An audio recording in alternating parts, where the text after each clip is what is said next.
Hi there and welcome to this quick training where I'm going to walk you through a model that actually allowed me to step out of delivery without losing quality and deliver over 100 projects without having to be in part of any of them.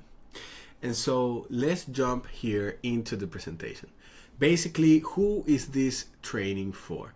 Well, if you right now feel like every hire constantly starts from scratch, where you invest the time to get somebody to perform and they just leave after 3 months and you need to start all over again without knowing if there will be a fit. If you have a star employee where you feel hostage a little bit because you don't know what's going to happen to your business if they decide to go, and you want to make sure that they stay and capture their expertise in case they move somewhere else. If you feel like your team doesn't really meet your standards, whether it is in performance or behavior, every time you let them fly solo as you step back, you see that quality goes down and you need to step back into the project. If you feel like you need to say no to new projects because you're at capacity and you're afraid that you may drop the ball, or you're going on vacation and everything stops, so you want to make sure that actually you have the capacity and things don't stop when you take some time off or something like that. Or basically you want to see AI being built within your business, so not only chat with Claude, chat with GPT, but actually have AI do some of the heavy lifting and operate the behind the scenes so that your team can actually achieve more in less time and with less effort and with less mistakes. And so if that's something that sounds where your head is at, then you make sure to stick around. Because basically, in my experience and when I work with clients, what you want is really have a team that you know they can deliver and you can trust them so that you can grow your business with clarity, so that you can focus on generating more business with the peace of mind knowing that no one is going to drop the ball, but actually those clients are going to be super happy and you're going to show up being able to help them and they will want to stay with you and tell everybody about you. Now, normally the process goes as this. You see an opportunity in the market, you take your skills and you start selling them and things start moving. You're talking to your network, you start growing, you build your marketing, and you need help. So you start hiring. Now people are coming into your business, you're no longer alone, and you start thinking, well, I guess we need some project management tools. I need to start creating some guides and some documentation processes, some standard operating procedures, SOPs, especially as you see many people talk about that out there, but things still not working accordingly. So you start thinking in your own skills and you invest in your productivity, in your delegation skills. You think of some training for your team so that they can perform better and own their roles and their positions. You look into your own leadership styles and skills. And then finally, if things don't improve, you feel now like you need to step in and start controlling. You feel like clients want to talk to you and you need to sort of watch out the output of your team before the client sees it. So you start getting yourself in the middle between the client and the team so that things continue to run. So what happens with this is that this obviously leads to a couple of things, and that is that you feel like an employee in your own business because you don't have the freedom of time and income and location that you started this for, but instead you feel like you're an employee of your clients because they're demanding so many things. Then on the other side you have your team and you need to also manage their demands as well, and so suddenly you feel like you're just accountable from everybody else. So you feel like also you can only replace yourself. What you do is too complex, and the only way to replace yourself is with other experienced and expensive experts. And sometimes you just feel like it's just cheaper, better, and faster to do it yourself. And it is true, it is. But in your vision of having a business, you know you need to have a team. And so you struggle with this balance of like, should I step in and deliver for the client? Or should I let them make the mistake and then somehow correct them? It's a really tough place to be. And then also you feel like I can't do anything if people aren't motivated. So you work really hard to win clients and projects, and then you see people who sort of don't appreciate that. It just feels like you're giving them this job and this opportunity that is coming out of your pocket because you're taking less money home, and they're not performing. It doesn't feel like you're being appreciated for it. Or actually the craziest one is like growing the business feels actually risky because more work to you, more opportunities to drop the ball, and so on. And so this is a very tough place to be, 100%, and especially if you have tried those things before and you feel like this, is because you haven't seen results from them. And the reason why is because those tools, SOPs, those trainings, leadership skills, management, your project management tools, like all these things were designed and developed for bigger companies, for companies that have specific roles, specific structures where things are defined. This whole idea of like hire A players and that way they will help you grow your business. Like, you're a small business, you're barely defining things. You don't have the cash to hire A players. You are the A player. And what needs to happen is actually your expertise needs to be harvested, turned into a system that others can follow, train them on running that system so that then they can perform to your level without having to be experts, but there are people who fit your culture and mindset. How do I know that? Well, because I was in that position. For a very long time, I've been hosting events and conferences. I've been managing the team of facilitators and trainers and logistics. And so very fast, I need to come in and I need my team to perform in order for the audience to have the experience that we have planned. But back in 2016, I came across live video, and then together with some friends, I started a business. And at the very beginning, I did not see the connection between my expertise leading teams and running a business. I did not see the connection for many factors, but basically it's because it was a new environment. It was the same skills, but in a new environment. And so within 10 months, the partnership ended and the business crashed and we split, and I really, really struggled. I tried many different models. I tried many different tools, many processes, and eventually I felt like the service model is not scalable. Everything depends on me. I cannot find the people that I need. I cannot trust them. I cannot hire them. I cannot get them to perform. Maybe I'm not cut out to lead people. I had this problem with my partners before. And so I actually burned out and decided to go into e-commerce. And I experimented with e-commerce for 6 months until I came back and decided to give the business one last try. But this time, things were different. And I look into, okay, let's look at what we're doing. Let's simplify it.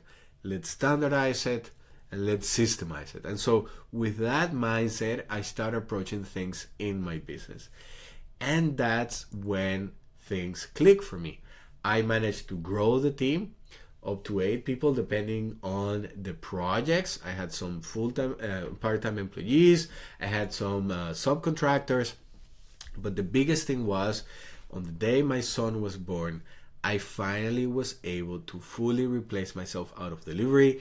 The team went to deliver a project. I went to the hospital. And from that day on, the team went on to deliver over 100 plus projects without me having to set foot in any of them. Basically, I just met 2 hours a week with my project manager just to make sure that all the processes were flowing.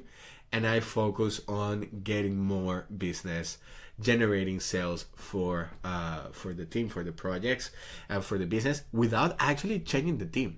I was working with the same team that I had been working for a couple of years, and some were even the same clients as before. And for me, what is crazy is actually believing that it wasn't possible before, and then seeing the things that clients were saying when I was not part of the projects. For example, we have here one client that actually offered to invest in the business because everything was so streamlined and their experience was so valuable without me having to be part of it, that they saw, okay, this is a business that is growing, and they offered to invest. On the other side, we have a multinational company with over 11 million clients who is adapting to our processes and systems, and basically saying here how working with us is minimum effort for them because they know what to expect, and it's really easy for them to integrate us into their processes. Or here we have another testimonial saying how professional the team is and how rewarding was the experience for them, even though I had nothing to do with that project. And so when you go through this journey and you really capture these elements, it is incredible what you unlock in your business. And so for that, we need to take a look into something. And here you will understand why those tools that you've been told to use don't really apply for your particular situation where you have a team of less than 10 people. And that is because to understand employee performance, we need to have 3 things in place in order for an employee to perform. And that is whether they're subcontractors, whether they are employees, it doesn't matter, but it goes more if they're obviously employees, they have a closer relationship with you. So the first thing is that they need to understand why the work they're doing matters. How does that contribute? Why is it that aligned with a bigger purpose? What exactly is that they need to be doing? And how it is that it needs to be done. So for an employee to being able to take over a role, which by the way, it is estimated that it takes about 2 years for a person to dominate a role. So imagine in your small business where you have a lot of roles and you sort of try to like take them out and give some processes or some areas to different people. Well, they need to understand what it is that they're doing and why is it that they're doing it and how it is that needs to be done. Once they understand that, then now need to understand how their work and their role and their position relates to other people in the company as well as the business and the environment in which they are. This is why when you write an SOP or you create a guide, they're useless. It doesn't really work because it's just a snapshot of a particular thing in time, and it only captures one element of the whole thing that is happening here. It just says what needs to be done, but it doesn't describe the how or the why and the relationships between the whole thing. And so here is where we need to get our team members, because this can even be even more elaborate. We need to take our team members and understand how they relate to everything in their business, how their work contributes, how they show up, why they skills, how to do things, and so on. Now, this sounds like a lot, but in reality, you already have all of these.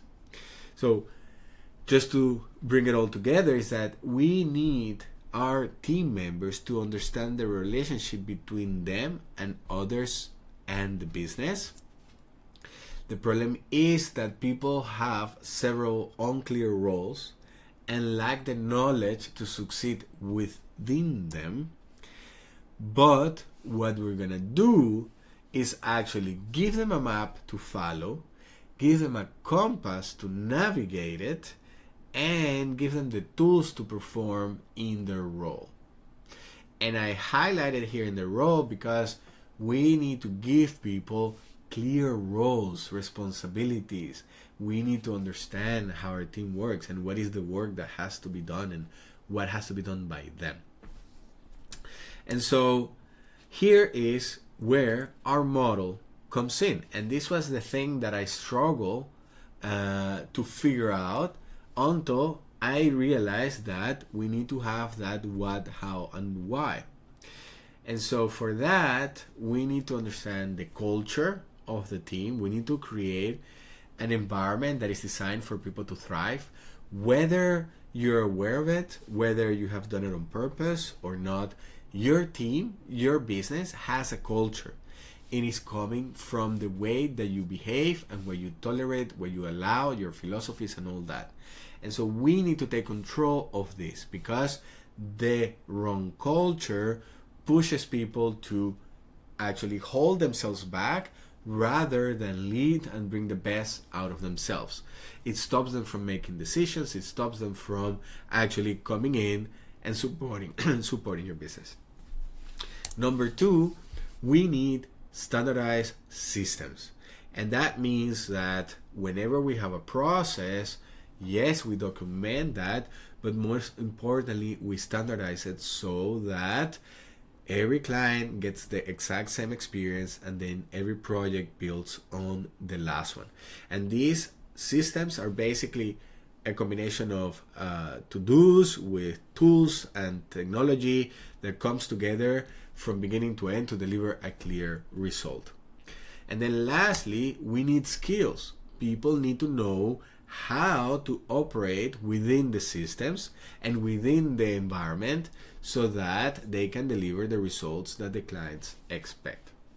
And so this is the CSS model, the culture, systems, and skills model, that allows you to create this environment where your team shows up to do work that they're proud of because they're here to thrive and grow. They see purpose in what they're doing. They know what they need to be doing. They have the systems and processes that they follow consistently. And then lastly, they have the skills to perform those systems and excel at them and make decisions and provide clients what they need. Now, I mentioned that all this is actually in your mind. All this stuff is happening already. The problem is that you have been cursed. And what I mean by that is that the expert's curse, you being the expert who understands all these things, makes you assume or believe that the average level of knowledge of people is actually higher than it really is. So the same thing that happens with AI is the same thing that happens with employees. We believe that they need to come in and perform. We need people to take over and start running things and, run with them so that we can focus on the thing that matters most, whether it is selling or delivering bigger things. The problem is that while the people are capable of things, they just don't understand your business. They don't have context into how you do things. They don't understand how it is that you make decisions. And for you, a lot of these things are also not clear because they just feel natural to you. Given your expertise and your experience, you feel like, I just know when things are right and when they're not. I understand how to do things. I understand what I don't need to do. I understand because of my expertise and my vision and my common sense and all this. And so here is the thing that actually stops you from extracting your expertise and being able to transfer it to your team so that they can perform to your standards, giving you your time back and giving you the trust for you to move on to focus on growing the business further. And that thing that needs to be harvested and captured is something that I call the founder's essence. None of the SOPs, none of the documentation processes, none of the project management tools, none of those things are going to capture your founder's essence. And that's one thing that I saw as I developed documented guides of up to 30 pages because I was so detailed and I wanted to make sure that everything was in there. And then nobody uses them. They became so elaborate that they're useless because you cannot find any information there. As I tested Asana and Trello and Basecamp and Airtable and SmartSuite, trying to figure out a way, and Notion, trying to figure out ways for people to use them and perform without me being there, and Slack and email and all that stuff. As I try to train people, hey, follow me, watch me, try to do it, let me know if you have any questions, let me be on top of it, like all those things. None of that captures your founder's essence. And so what is the founder's essence? Basically, we have on the one side your philosophy, which is what builds your culture. That means philosophy, behaviors, values, purpose, how you think, what you don't tolerate, etc. Then you have your actions, which is what you do, when you do it, right? How it comes together, what tools do you use? So that becomes your systems. And then we have your expertise, your unique way of doing things, your intellectual property, and that gets harvested to turn into skills that then can be transferred to your team, or if they are very replicable, then they can actually be given into AI so that they do the heavy lifting, and then your team makes the decisions and knows exactly what is right and brings it to 100%, cutting their time and standardizing even more the output and results that you provide to clients. That is the key thing that has to be done in order for you to install the processes and the systems that get your team to perform beyond your expectations, so that you can grow your business with clarity and confidence, giving you the time and space to focus on generating more business, while you know that they can actually handle it without dropping the ball. So how has this worked for other founders? Because that's what worked for me. But actually, we have here Johanna, who we installed the systems in her business. And at the end, she told us, we have increased revenue, we have systems, and I have already some of my time back. I got a step-by-step plan. I followed it, helping me go from owning a job to owning a business. Then we have here Alex, who is also in the digital marketing and personal branding. I didn't even dare to think about getting out of delivery because I didn't see it was possible. He was like me. I just couldn't see a way that people can perform. Without this process and you guiding me through it, I would not have started it. Today, I can clearly see things running without me being part of it. And so, if your goal is to grow your business with a team you can trust so that you can focus on generating more business, knowing they can handle it, you need to define your culture. You need to design it so that it becomes a space for people to thrive in, where people show up with pride to do work that they're happy about, that they're fulfilled. You need to simplify, standardize, and then systemize what you do so that it is replicable. And that way you can provide a unique, rewarding experience to your clients at scale without losing quality, without you having to be there. And then finally, define your expertise so that you can turn that into skills that you transfer to your team. And that way they can shine and fly solo, knowing exactly what to do because they are aligned with you. That is the process. That is the model that allowed me to step out of delivery and basically replace myself constantly asking, how can I turn this into a process that somebody else can follow and still achieve the same results as me? If you're curious about this and how you can apply this to your business, well, I have created a GPT based on the process that we follow with clients. And this GPT is a tool that is going to ask you a couple of questions. It's about 10 minutes, about 15 questions about your business, about your culture, systems, and skills, to understand where the gap is, where it is that you want to go, and it's going to map out a process that you can follow over the next 90 days in order to set you on the right track, depending on where you are. Maybe you have 2 team members, maybe you have 9. So it depends on your stage, and it understands that and it takes it into consideration in what is going to provide you. So if that's interesting, go ahead and scroll below or click the link below to get more information about it, get the tool, and get your 90-day game plan so that you can see your team fly solo, recover your time and space so that you can focus on getting more clients. My name is Juan Guerra. Thank you so much for making it this far. I'm really excited to have you here. I'm constantly creating content so that I can help other business owners who are in that position where I used to be, so that you can actually grow that business, because the time and effort that you have dedicated and sacrificed to get to this level, it's definitely worth it to get onto the next stage. And for me, it's just crazy that all it takes is 3 systems to turn things around.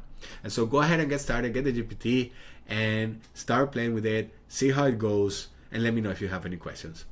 Cheers.